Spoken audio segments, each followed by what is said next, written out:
오늘은 예언의 은사에 대해서 함께 생각해 보겠습니다. 예언의 은사가 무엇인지 알아보기 전에 먼저 예언이라는 말의 정의부터 우리가 다시 생각해 봐야 할 것 같습니다.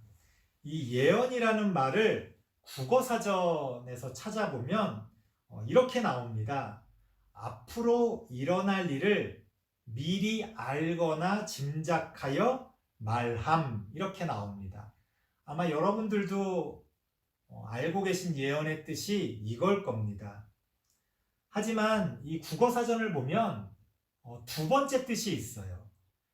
그 두 번째 뜻에 보면 기독교에서는 이렇게 정의하고 있다라고 하면서 뭐라고 그 뜻이 나오냐면, 신탁을 받은 사람이, 신탁이라는 건 어떤 신의 뜻을 받은 사람이라는 거죠. 그 신탁을 받은 사람이 하느님의 말을 직접 듣고 사람들에게 하느님의 뜻을 전하는 일, 그거를 예언이라고 이야기하고 있습니다. 의미가 좀 다르죠? 첫 번째 일반적인 뜻은 앞날을 알아맞추는 그런 예언이고요. 두 번째, 기독교에서 사용하는 예언이라고 하면서 하나님의 말씀을 듣고 사람들에게 그 하나님의 말씀을 전하는 것을 예언이라고 이야기하는 겁니다. 사실 이 두 가지가 다 예언이라는 그 말의 뜻이라고 볼 수 있는데요. 우리 기독교 안에서는 첫 번째 의미보다는 두 번째 의미로 더 많이 사용하고 있습니다.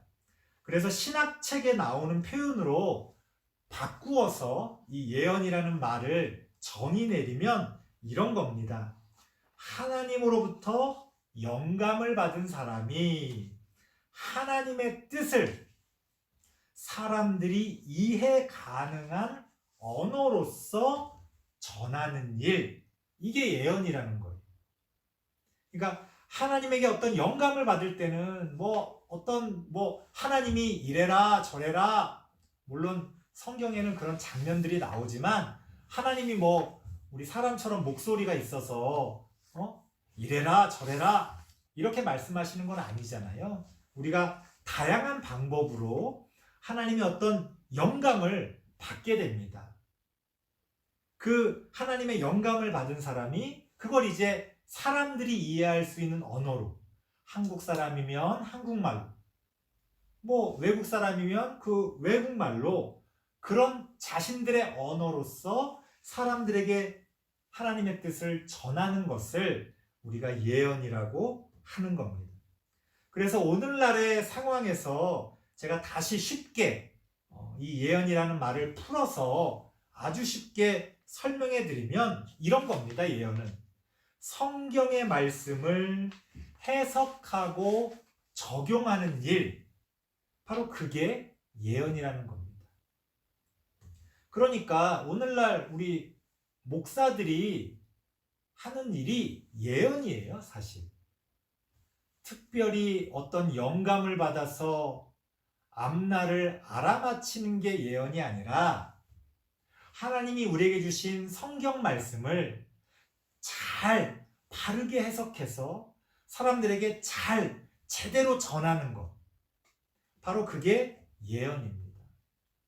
그래서 오늘날에는 목사가 예언자라고 할 수 있죠. 그래서 오늘날에는 목사가 어떤 선지자의 그런 역할을 감당한다고 볼 수 있습니다. 하지만 아마 어떤 분들은 이렇게 말씀하실 수도 있을 것 같아요. 성경에 보면 분명히 선지자들이 미래를 예언하는 내용이 나오던데 그거는 예언이 아닙니까? 이렇게 궁금해하실 분들도 계실 겁니다. 맞습니다. 그것도 예언이죠. 하지만 성경의 예언은요, 우리가 보통 흔히 생각하는 것처럼 어떤 점쟁이가 미래를 알아맞히는 그런 예언이 아니라는 거예요. 이게 이제 우리가 많이들 착각하고 있는 내용입니다. 우리는 예언이라고 하면 미래에 일어날 어떤 일을 알아맞힌다고 생각하잖아요. 그런데 미래에 일어날 어떤 일을 알아맞힌다는 것은 그 말 자체에 모순이 있어요. 그 말의 전제는 뭡니까? 미래가 정해져 있어야죠. 정해져 있어야 알아맞힐 거 아닙니까?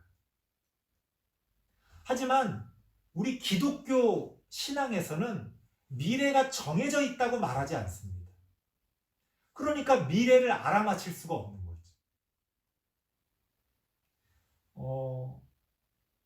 점장이를 찾아가는 것처럼 무슨 예언의 은사를 받았다는 사람을 찾아가서 우리 아이가 뭐 어느 대학을 가야 될까요? 우리 아이가 나중에 뭐 어떻게 될까요? 뭐 이런 점쟁이 찾아가서 궁금한 거 질문하듯이 그렇게 물어보시고 또 기도해 준다고 하면서 그런 예언을 하는 경우가 있어요. 그거 완전히 잘못된 예언입니다. 성경에서 말하는 예언은 미래에 대한 어떤 이야기를 하더라도 그것이 미래에 일어날 어떤 일을 알아맞히는 것이 아니라 지금의 현실을 해석함으로써 그 현실 해석의 연장으로서의 어떻게 보면 미래를 예측하는 거라고 볼 수 있습니다. 그러니까 이런 거죠. 너희가 이러저러한 죄악 가운데 살아왔고 이제 그 죄악이 무르익었으니 너희는 반드시 멸망할 것이다. 하나님의 심판이 너희에게 임할 것이다. 이게 바로 성경에서 말하는 미래를 알아맞히는 예언이에요. 그런데 이거는 그 나라가 어떤 사람이 심판받기로 정해져 있는데 그거를 알아맞히는 게 아니죠. 그 사람 스스로가, 그 나라 자체가 죄악을 쌓아간 거예요. 스스로 부패하고 스스로 망할 수밖에 없는 그런 어떤 죄업을 쌓아간 겁니다. 이제 그게 때가 돼서 하나님의 심판이 임할 수밖에 없는 순간이 온 거예요. 그런 순간에 선지자들이 예언을 하는 거죠. 이제 너희의 죄값을 치를 것이다. 이제 너희에게 하나님의 심판이 곧 임할 것이다. 이거는 미래를 알아맞히는 게 아니죠. 어떻게 보면 현실을 해석해서 설명해 주는 겁니다.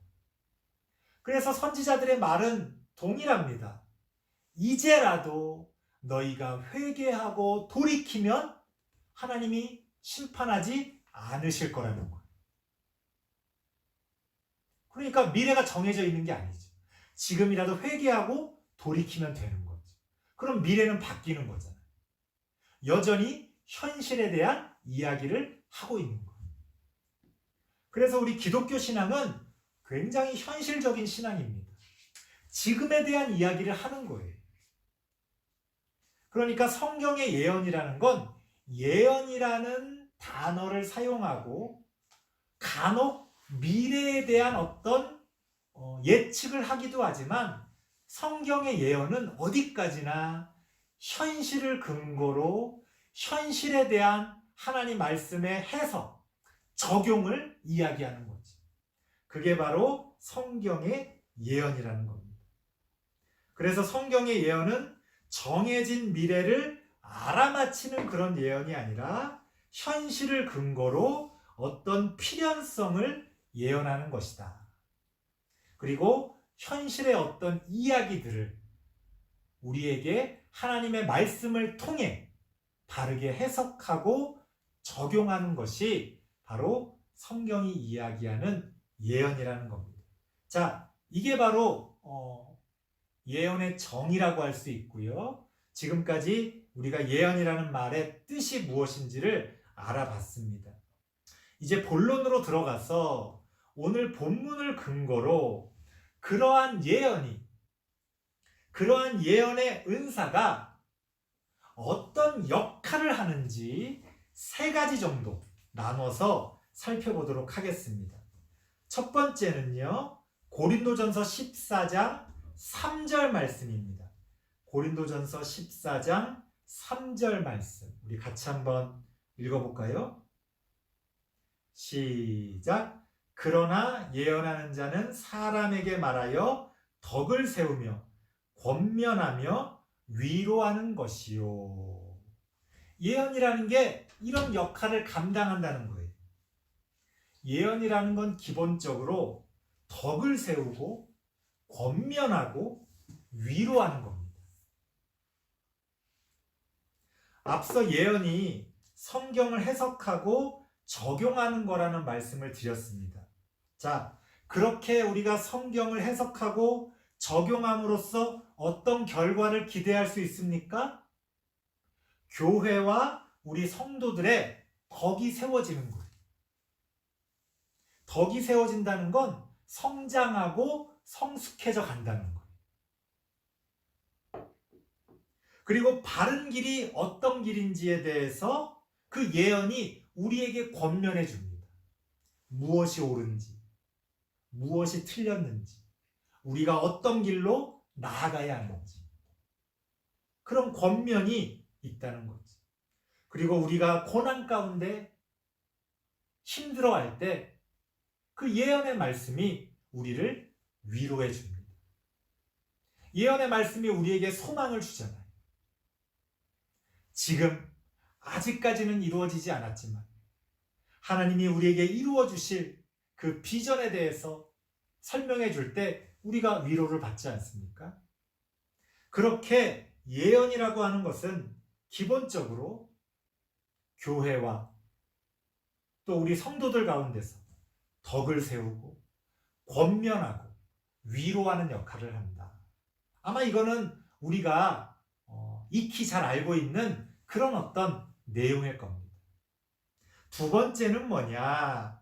고린도전서 14장 19절 말씀입니다. 고린도전서 14장 19절 말씀. 같이 한번 읽어보겠습니다. 시작. 그러나 교회에서 내가 남을 가르치기 위하여 깨달은 마음으로 5마디 말을 하는 것이 1만 마디 방언으로 말하는 것보다 나으니라. 지금 이 고린도전서 14장은 계속해서 예언과 방언을 비교하면서 설명합니다. 우리 지난주에 살펴봤잖아요. 방언이라는 건 통역이 되지 않으면 우리가 알아들을 수 없는 말이기 때문에 덕이 되질 않아요. 도움이 안 된단 말이에요.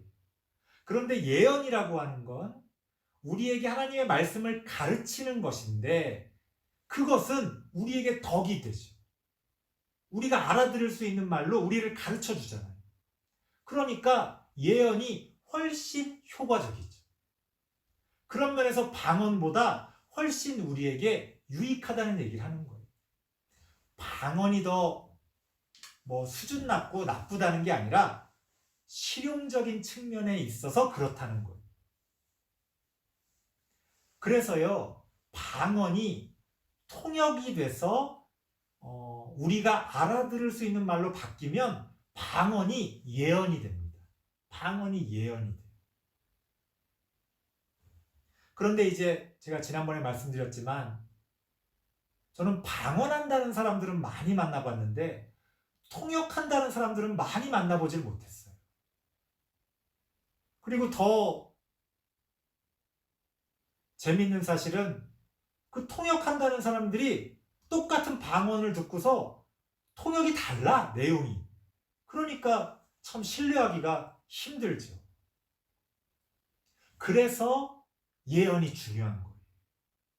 방언이라는 건 나도 알지 못하고 남도 알지 못하니까 이게 정말 내가 뭘 잘하고 있는 건지 하나님만 아시는 거죠.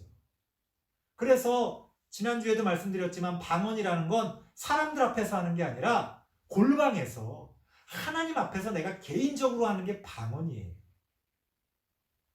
그런데 예언이라는 건 어떤 면에서는 더 공개적으로 사람들에게 유익을 끼치기 위해서 하는 거니까 훨씬 더 중요한 의미가 있다고 볼 수 있습니다. 하지만 이 예언이라는 것이 단지 성경을 해석하고 적용하는 기술적인 작업이 아니라는 거예요. 무슨 말씀을 드리고 싶으냐면 신학교에 가서 신학을 배우고 성경을 연구한다고 해서 다 예언자가 되는 게 아니라는 거예요. 이게 이제 어려운 겁니다. 여러분, 은사잖아요. 은사.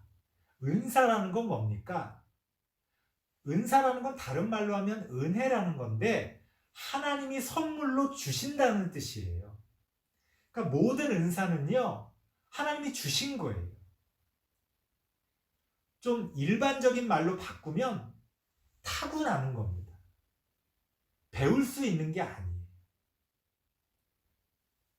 어떤 사람이 신학교에 가서 성경을 배우고 신학을 배우고 설교하는 방법을 배웠다고 해서 그 사람이 예언자가 되는 게 아니라는 겁니다. 이게 이제 오늘날 좀 어쩔 수 없는 슬픈 현실이죠. 우리는 본인이 원하면 신학교를 졸업해서 다 목사가 됩니다. 그런데 그 목사가 하는 일이 예언의 은사를 가진 예언자가 하는 일이에요. 그런데 그 사람이 예언의 은사를 받았는지를 어떻게 알 수 있어요? 그게 어려운 거죠. 그게 어려운 거죠. 그래서 오늘 본문은 뭐라고 이야기합니까? 예언이라는 건 배울 수 있는 게 아니에요. 오해하지 마세요. 당연히 배워야죠. 은사가 있어도요, 그 은사를 제대로 사용하기 위해서는 그 은사를 개발시켜야 됩니다.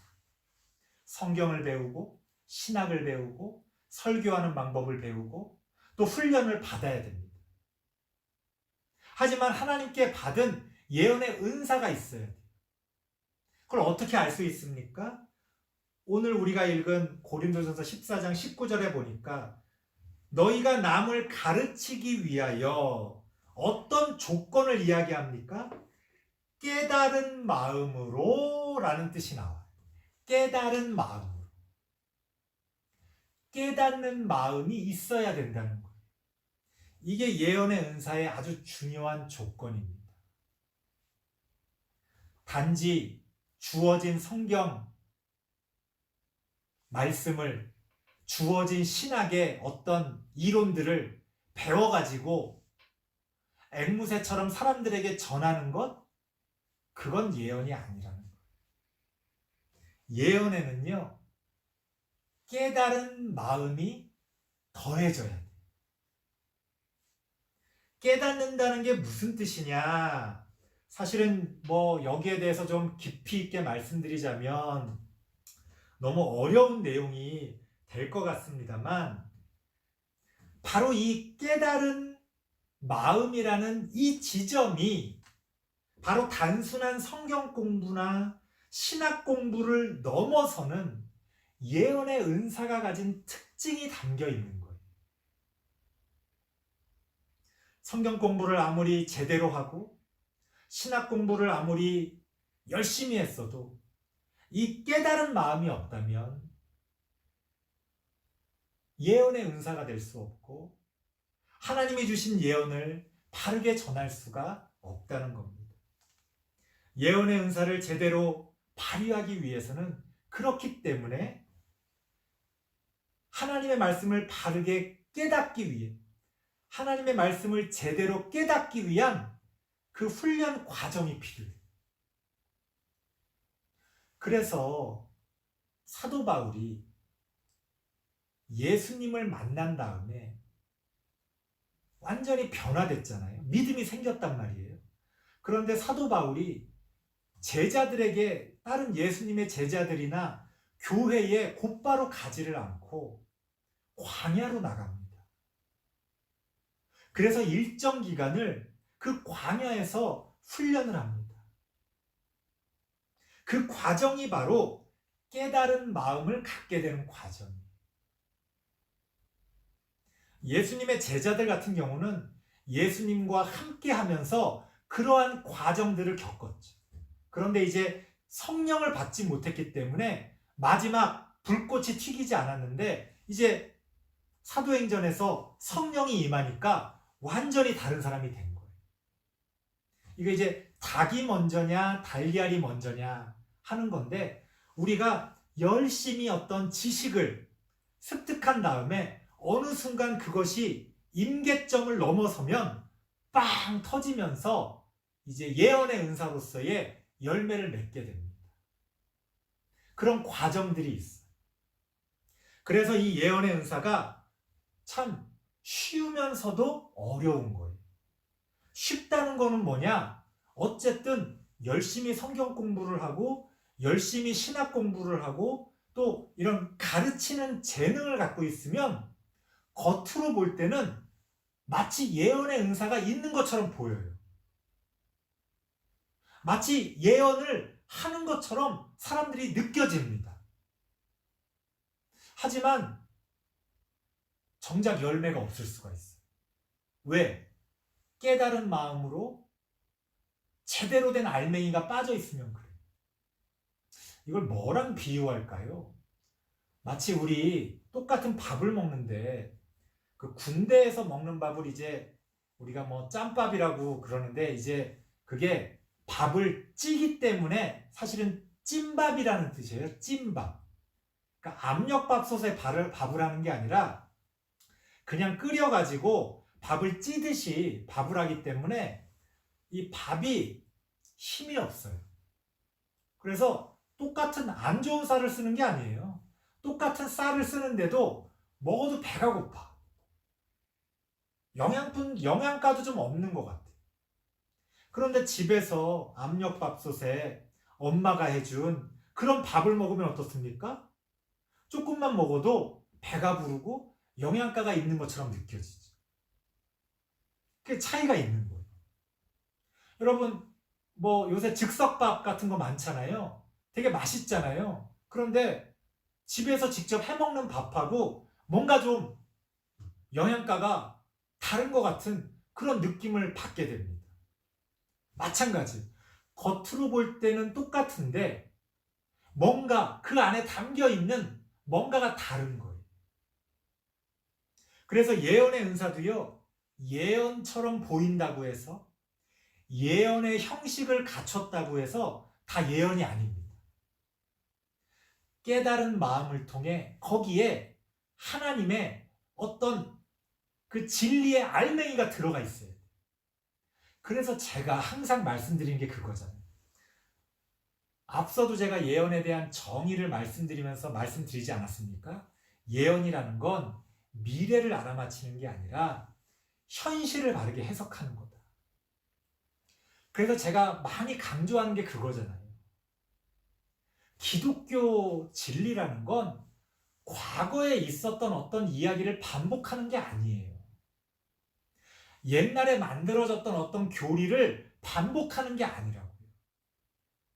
그러한 것들이 오늘날 지금 이 시점에서 이 자리에서 그 하나님의 말씀을 통해 우리에게 주어진 그 성경과 신학과 그러한 말씀의 재료들을 통해 지금 이 시기에 이 시대에 하나님이 우리에게 말씀하시고자 하는 게 무엇이냐라고 하는 그 어떤 현재성을 갖지 못하면 그거는 죽은 성경이 되고 죽은 신학이 되고 죽은 예언이 되는 거예요.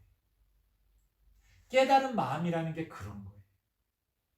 지금 우리에게 주시는 말씀을 깨닫는 거죠. 아, 이거 100년 전에 200년 전에 진리로서 정해진 아주 좋은 거예요. 좋은 거면 뭐합니까? 이미 유통기한이 지났는데. 옛날에 좋았으면 뭐예요? 지금 쓸모가 없는데. 예언이라는 건 그래서요, 따끈따끈한 현재성이 담겨 있어야 돼요. 깨달은 마음이라는 건 그걸 깨닫는 마음을 얘기하는 겁니다. 그래서 예언의 은사를 가진 사람은 그 주어진 성경, 주어진 신학, 또 그것을 넘어서서 이 시대 가운데서 다양한 공부를 통해, 깊이 있는 공부를 통해 자기 스스로가 먼저 하나님 앞에서 깨닫고 그렇게 성장해 가야 돼요. 그런 사람들이 예언의 은사를 가진 사람이고, 그런 사람들이 예언자라고 말할 수가 있는 겁니다. 굉장히 어려운 말씀을 드렸습니다. 여러분들이 기억해야 될 건 예언같이 보이는 내용, 예언같이 보이는 어떤 형식을 갖췄다고 해서 예언이 아니라는 거예요. 그러니까 오늘날 어떤 정규 신학교를 나온 제대로 공부한 목사라는 자격을 갖춘 목사가 이미 과거에 공인된 제대로 된 성경 해석을 제대로 된 신학을 바탕으로 해서 아주 듣기 좋게 설교를 한다고 해서 그것이 다 예언이 안 된다는 거예요. 만약 그게 다 예언이었으면 지금 한국 교회에 목사가 몇 명이고 교회가 몇 개고 지금 이 주일날 하나님의 말씀이 선포되는 곳이 얼마나 많습니까? 그랬으면 이미 대한민국은 뒤집어졌어야 돼요. 하나님의 말씀이, 그 예언의 말씀이 그 예언자들에 의해 이렇게 매주일 선포가 되는데 이 나라가 벗어날 수 있습니까? 하나님의 나라로 벌써 뒤집어졌어야 되죠. 그런데 실제로 어때요? 아무 느낌이 없어요. 아무런 열매가 없는 거예요. 무슨 말이에요? 예언처럼 보이지만 영양가가 하나도 없는 예언이라는 거예요. 열매가 하나도 없는 그런 예언이라는 겁니다. 그러니까 의미가 없는 거죠. 오늘날 목사들도 정신 똑바로 차려야 되고 우리 성도님들도 정신 똑바로 차려야 됩니다. 내가 정말로 제대로 된 예언의 말씀을 어디서 어떻게 들을 수 있을까? 그것에 대한 진지한 고민이 있어야 됩니다.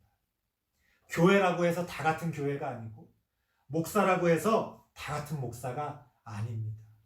제대로 분별할 줄 아는 그런 신앙이, 그런 믿음이 우리에게 필요하다. 그리고 목사들도 자기 스스로 항상 그것을 점검해 봐야 돼요. 오해하지 마세요. 나는 제대로 된 예언자인데 다른 목사들은 틀렸다. 제가 그런 말씀 드리는 게 아닙니다. 저는 제 자신에 대해서도 끊임없이 그것을 돌아봐요. 나는 제대로 된 예언자인가? 나는 오늘도 참된 예언을 사람들에게 전하고 있는가? 끊임없이 제 자신을 돌아봅니다. 제가 일주일 동안 준비하는 게 뭐라고 생각하십니까? 어떤 성경의 내용을 해석해서 적절하게 설교의 틀에 맞춰서 적용하고 뭐 그 사이사이에 예화를 넣고 이런 기술적인 거는요. 저 정도 공부했으면 딱 성경 본문 보면 1시간이면 끝나요.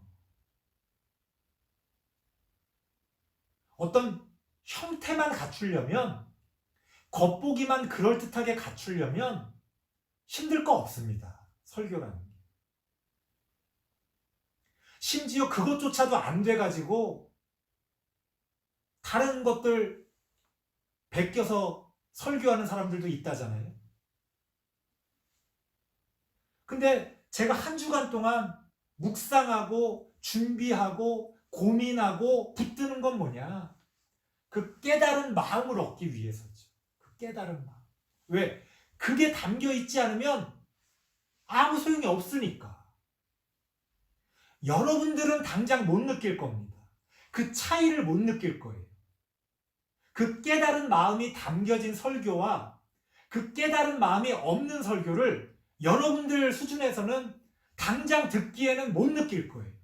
오히려 형식적으로 보자면 깨달은 마음이 없어도 형식이 잘 갖춰진 설교를 더 재미있고 더 은혜스럽다고 느낄 수도 있어요. 하지만 이거는요, 시간이 흐를수록 열매로서 나타나는 겁니다. 열매로서. 그래서 무서운 거예요. 당장은 알 수가 없고 당장은 나쁜 게 더 좋게 느껴지는데 5년, 10년 흐르면, 시간이 흐르면 나중에 드러나는 거예요. 그래서 어려운 거예요. 그래서 우리가 더 깨어 있어야 되고 더 깨어서 분별해야 됩니다. 그래서 목사들에게는 깨달은 마음이 있어야 되고, 성도들이 다 깨달은 마음이 있기가 힘들잖아요. 성도들은 깨어있는 마음이 있어야 돼요. 여러분들이 깨어있잖아요. 그럼 여러분들이 다 알지는 못해도요, 분별할 수가 있어요. 아, 이건 뭔가 이상하다. 아, 이건 뭔가 하나님의 말씀인 것 같다. 이런 성령님께서 그런 것들을 분별할 수 있게 해주십니다. 이게 이제 예언의 아주 중요한 알맹이라고 볼 수 있습니다. 마지막 세 번째 보겠습니다. 고린도전서 14장 25절 말씀입니다. 고린도전서 14장 25절 함께 읽겠습니다. 시작. 그 마음에 숨은 일들이 드러나게 되므로 엎드리어 하나님께 경배하며 하나님이 참으로 너희 가운데 계신다 전파하리라. 예언의 특징 가운데 또 아주 중요한 게 있습니다. 사람의 마음속 숨은 일들까지 드러나게 만든다는 거예요. 그래서 하나님의 말씀이 우리의 심령과 골수를 찔러 쪼갠다는 표현이 있잖아요, 성경에. 그게 바로 이 예언의 특징 때문에 그래요. 예언은요, 어설픈 위로, 어설픈 축복을 전하지 않습니다.